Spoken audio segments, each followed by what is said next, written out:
Good morning students. आज आपको मैं त्रिकोणमितीय सरल समीकरण और इनके सूत्र जो भी हैं बनाने का तरीका थोड़ा बहुत याद करना, थोड़ा बहुत बनाने का तरीका वगैरह ये बताना। Sine theta, sine square theta, cos square theta बराबर 1 होता है। एक ये सूत्र, एक 1 प्लस tan स्क्वायर थीटा बराबर sec स्क्वायर थीटा, और एक होता है 1 प्लस cot स्क्वायर थीटा बराबर cosec स्क्वायर थीटा। अब ये तीन सूत्र तो आपको याद ही करने हैं। इन तीन सूत्रों से और भी सूत्र बन सकते हैं, वो अपन समीकरण द्वारा पक्षांतर करके और बनाएंगे। ये तीन सूत्र तो आपको याद ही करने हैं।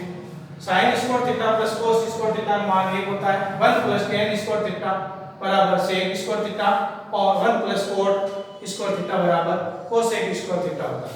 अब समीकरण द्वारा पक्षांतर करने पर इनका चिन्ह बदल देते हैं। जैसे आपको साइन स्क्वायर थीटा ज्ञात करना है तो 1 cos स्क्वायर थीटा, ये प्लस का था, बराबर के उस साइड में जाते ही ये माइनस हो गया। और आपको cos स्क्वायर थीटा ज्ञात करना है तो 1 माइनस साइन स्क्वायर थीटा, ये प्लस का था, बराबर के उस साइड जाते ही ये माइनस हो गया। तो इस एक सूत्र से आपको ये दो सूत्र और बनाने आ जाएंगे। इसी प्रकार ये एक यही रखो, sec स्क्वायर थीटा प्लस का tan है, उधर जाते ही माइनस का हो जाएगा tan स्क्वायर थीटा। तो sec square theta minus tan square theta question के अंदर आ जाता है। सॉल्व करते हो तो उसमें उसका मान 1 दर्शाना पड़ेगा। इसी प्रकार 1 cosec square theta minus plus का कोट है, उधर जाएगा बराबर के उस साइड में, तो ये माइनस का हो जाएगा। तो cosec square theta minus cot square theta, इसका मान 1 होता है। तो आपको ये 1 2 ये 3 सूत्र से 4 सूत्र और बनाने आ जाते हैं।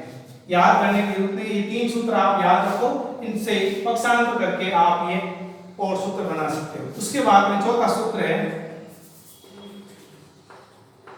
tan थीटा बराबर sin theta upon cos theta. ये भी याद रखना पड़ेगा। एक होता है cot थीटा, इसका मान होता है cos थीटा बटा sin थीटा। तो ये 5 सूत्र हैं, ये आपको याद करना है। 1 2 3 4 और ये 5। tan स्क्वायर आ जाएगा तो इनके भी स्क्वायर लग जाएगा, sin स्क्वायर थीटा बटा cos square theta. cot square आ जाता है, इसके भी cos स्क्वायर थीटा बटा sin स्क्वायर थीटा हो जाता है। तो इस प्रकार ये सूत्र है, आपको याद रखना है। तो sin square theta plus cos square theta का मान 1, पक्षांतर को sin ज्ञात करना है तो cos उधर ले जाओ तो 1 माइनस cos स्क्वायर, cos ज्ञात करना है तो sin उधर ले जाओ 1 माइनस sin स्क्वायर, 1 उधर ले जाओ तो sec square theta minus tan square theta, इसका मान 1। इसी प्रकार cot प्लस का है तो यार टू साइड ले जाओ तो cosec square theta minus cot square का मान 1 होता है। sin tan थीटा बराबर होता है sin बटा cos, और cot थीटा का मान होता है cos थीटा बटा sin थीटा। इस प्रकार आपको ये याद करना है। इसके आगे भी और सूत्र हैं, ये आगे और बताता हूं। एक तो ये भाग है इसके हिसाब से, दूसरा सेकंड भाग आपको ये sin theta cos theta tan theta cot theta sec theta cosec theta, आपको ये एक ढंग से समझना है और एकांत टूटना नहीं चाहिए। sin cos tan cot sec cosec। अब sin थीटा गुणा cosec थीटा, इसका मान 1 होता है। अब आपको अगर sin थीटा ज्ञात करना है तो 1 अपॉन cosec थीटा हो जाएगा। अगर आपको cosec थीटा ज्ञात करना है तो 1 अपॉन sin थीटा हो जाएगा। तो इस एक सूत्र से ये आपको दो सूत्र और बनाने आ जाएंगे। इसी प्रकार cos थीटा गुणा सेक थीटा का मान 1 होता है। आपको cos थीटा ज्ञात करना है तो 1 अपॉन सेक थीटा, और सेक का मान ज्ञात करना है तो 1 अपॉन cos थीटा। नेक्स्ट आगे tan theta into cot theta बराबर 1। अब आपको tan थीटा ज्ञात करना है तो 1 अपॉन कोट थीटा, और कोट थीटा ज्ञात करना है तो 1 अपॉन tan थीटा। तो इस प्रकार ये भाग सेकंड हुआ। याद रटने की आवश्यकता नहीं, सिर्फ क्रम से रखो, sine cos tan cot sec cosec. Sine theta और कोसेक थीटा का मान 1 होता है। Sine theta into cosec theta गुना तो बराबर क्या हो जाएगा 1। अब आपको साइन थीटा ज्ञात करना है तो कोसेक को नीचे ले जाओ, कोसेक ज्ञात करना है तो साइन को नीचे ले जाओ। इसी प्रकार कोस थीटा गुना सेक थीटा बराबर 1। कोस थीटा ज्ञात करना है तो 1 upon sec theta, sec theta ज्ञात करना है तो 1 अपॉन कोस थीटा। इसी प्रकार tan थीटा गुना कोट थीटा बराबर 1। tan ज्ञात करना है तो 1 अपॉन कोट थीटा, कोट ज्ञात करना है तो 1 अपॉन tan थीटा। इस प्रकार अब आपको मैंने पिछले पेज में बताया था tan थीटा बराबर ये भी होता है sin थीटा बटा cos थीटा। तो ये आवश्यकता अनुसार जहां जरूरत पड़ती है उस हिसाब से आपको लगाना पड़ेगा। और हो सकता है ये भी आ जाता है 1 सवाल हल करते हैं उसके अंदर बीच के अंदर 1 बटा कोट आता है तो उसको भी आपको tan लगाना है। तो ये हुआ सेकंड भाग। अपने अलग अलग भाग के हिसाब से समझा रहे हैं। तो ये आपको ये ऊपर लिखा है इसके हिसाब से ये सूत्र मैंने आपको बनाने सिखाए। आगे एक तीसरा भाग है, उसके अंदर त्रिकोणमितीय अनुपात में पूर्व कोण ज्ञात करेंगे। तो उसमें भी आप क्या करो, लिख लो। सिर्फ लिखने का तरीका ध्यान रखो, sine theta cos theta tan theta cot theta sec theta और कोसेक थीटा। मैंने आप कुछ नहीं करा, सिर्फ लिखा है इसके अंदर। तो यहाँ पे आपको 90 minus theta 90 degree minus theta बराबर ये हो जाएगा। इसी प्रकार 90 माइनस थीटा बराबर कोट थीटा हो जाएगा। इसी प्रकार 90 माइनस थीटा बराबर कोसेक थीटा हो जाएगा। कहने का है कि साइन का पूरक कोस, tan का पूरक कोट और सेक का पूरक कोसेक। अब आपको कोस याद करना है तो कोस 90 माइनस थीटा बराबर क्या हो जाएगा साइन। यानी कि कहने का मतलब मैंने इसको यहाँ ये इसको जगह चेंज कर दी, कोस यहाँ रख दिया, साइन को यहाँ रख दिया। इसी प्रकार कोट तो 90 माइनस थीटा बराबर यहाँ हो जाएगा tan थीटा। इसी प्रकार कोसेक 90 माइनस थीटा डिग्री बराबर ये हो जाएगा सेक थीटा। तो इसमें आपको रटने की आवश्यकता नहीं है, सिर्फ क्रम नहीं टूटना चाहिए। Sine cos tan cot sec cosec. Sine का पूरक कोस, कोस का पूरक साइन, tan का पूरक कोट, कोट का पूरक tan, सेक का पूरक कोसेक और कोसेक का पूरक सेक होता है। इस प्रकार आपको ये 3 सूत्र सिर्फ लिखने से ही याद हो जाते हैं। ये हुआ आपके तीसरा पार्ट। अब एक पार्ट और है इसमें, वो अलग है, ये हो गया। इसके बाद में नेक्स्ट है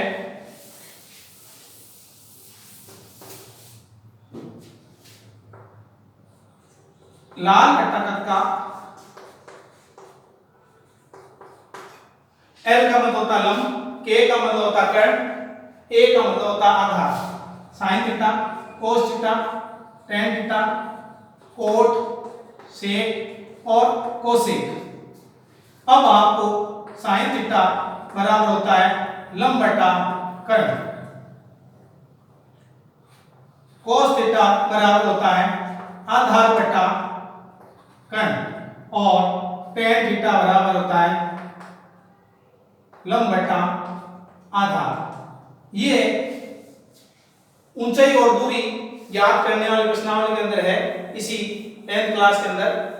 तो अगला चैप्टर ये त्रिकोणमिति के अंदर ही। तो लंब दिया हुआ रहता है और कर्ण दिया रहता है, तो साइन लगाना है और थीटा उसके अंदर आप क्वेश्चन के अंदर आपको जितना दिया हुआ रहता है उस थीटे का मान आप त्रिकोणमिति सारणी के अंदर मैंने पहले बताई हुई है, बनाने का तरीका बताया हुआ है, उसमें से आप लिखना पड़ेंगे, फिर आगे सवाल को सॉल्व करना पड़ता है। एक सूत्र थोड़ा ध्यान रखना पड़ता है, लाल बटा क का और साइन का मान होता है लंब बटा कर्ण, और कोस का मान होता है आधार बटा कर्ण, लंब का मान tan का मान होता है लंब बटा आधार। इसके अंदर शर्त यही है कि जैसे साइन ज्ञात कर रहे हो आप, साइन लग गया तो लंब ऊपर ही रहना चाहिए, लंब जितना भी रहेगा क्वेश्चन के अंदर वो ऊपर, कर्ण है वो नीचे रहेगा। अगर आप कर्ण को ऊपर रखते हो और लंब को नीचे रखते हो तो फिर आपको कोसेक लगाना पड़ेगा, और सारणी में से कोसेक जितना थीटा दिया हुआ रहता है उसका मान लिखना पड़ेगा। इसी प्रकार कोस आधार बटा कर्ण होता है, और आप कर्ण बटा आधार करते हो तो फिर सेक का मान लगाना पड़ेगा सारणी में से देख करके। इससे अच्छा है अपने को इस प्रश्नावली के अंदर साइन, कोस और tan ये तीन ही लगाने हैं, और इसके अंदर साइन के अंदर लंब ऊपर रखना है, कोस के अंदर आधार ऊपर रखना है, और tan के अंदर कोट ऊपर रखना है। ये विशेष थोड़ा ध्यान रखें, इसके हिसाब से थोड़ा आसानी से हो सकता है। और थीटा जितना प्रश्न के अंदर अपने को दिया हुआ रहता है वो सारणी में से उसका मान लिख करके आगे सरल करेंगे। अगला एक लास्ट है जो भी उसके बता देता हूं थोड़ा सा।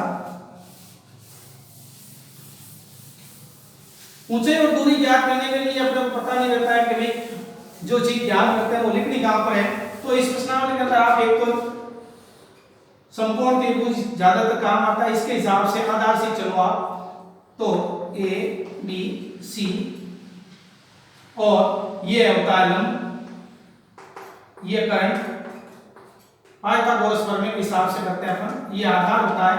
अब आपको किसी प्रश्न के अंदर ऊंचाई ज्ञात करनी है तो ऊंचाई यहां पे लिखेंगे, और क्षैतिज दूरी ज्ञात करनी है तो यहां पे लिखेंगे, पाद से दूरी यानी कि पैर से दूरी ज्ञात करनी है तो वो यहां पे लिखेंगे, और छाया तो ये यहां पे ही लिखा जाता है। अब आपको सीधी दूरी ज्ञात करने का कह देते हैं, सीधी दूरी या सीधी की लंबाई, सीधी दूरी तो यहां लिखना है, तार की लंबाई तो यहां पे भी लिखनी है इसको भी, पतंग के डोर की लंबाई, के डोर की लंबाई उसको भी फिर यहां पे लिखना है, और सीधी दूरी हो गई, पतंग के डोर की लंबाई, तार की लंबाई ये यहीं पे लिखनी है। इस हिसाब से क्वेश्चन के अंदर जहां पे आता है वो वहां पे लिख दो। अब ये तो होता है एक, इसके अंदर एक ऊनियन कोण, एक होता है अवनमन कोण। ऊनियन कोण और अवनमन कोण इसके बारे में भी ध्यान रखना पड़ेगा कि ये तो है आपके ऊनियन कोण और ये है अवनमन कोण।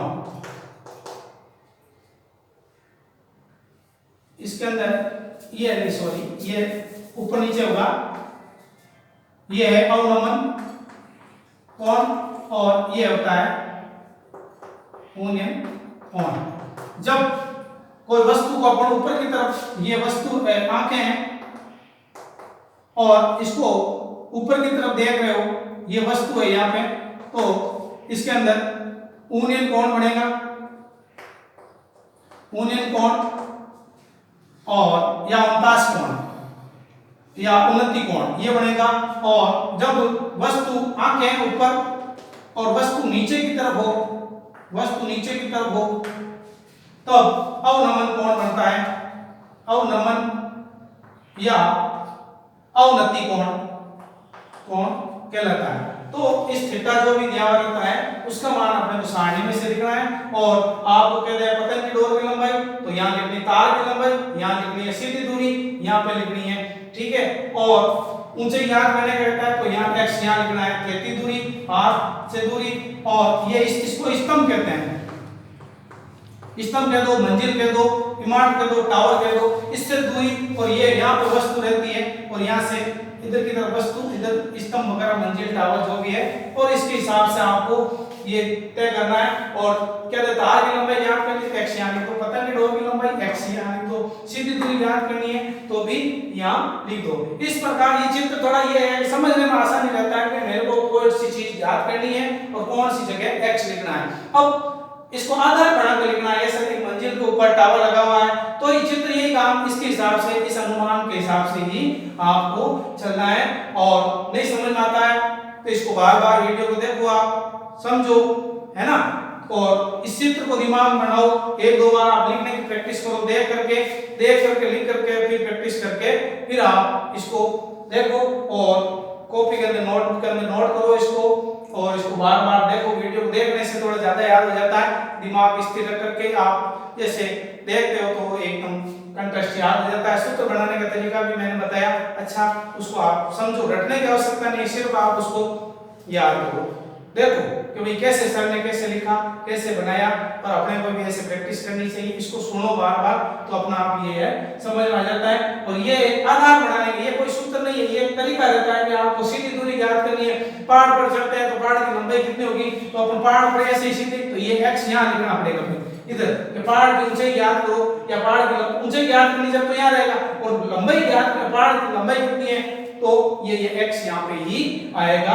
इस प्रकार ये त्रिकोणमिति से संबंधित सारे सूत्र थे जो मैंने मेरे हिसाब से, जो मेरे को जितना नॉलेज जिसके हिसाब से मैंने आपको बताया, और हो सकता है आपको ये अच्छा लगे और इसमें आप सफलता प्राप्त कर सको, और ज्यादा से ज्यादा इसको देखो।